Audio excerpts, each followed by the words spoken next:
செய்தாலும் பொறுத்தருளும் செல்வக்குமரன் பொய்யான மயிலேறும் காட்சி எழியாவும் ஒளி வீசும் தெய்வாம்சமே பொய்யான என் வாழ்க்கை புவி மீது நிலையாக அருள் செய்ய வர வேணுமே நீ அருள் செய்ய வர வேணுமே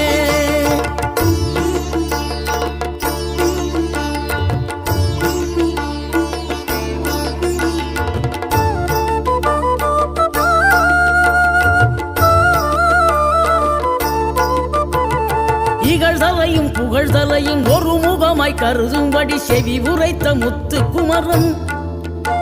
நீ வறுமையையும் வளமையையும் சமநிலையை உணரும்படி மதி கொடுத்த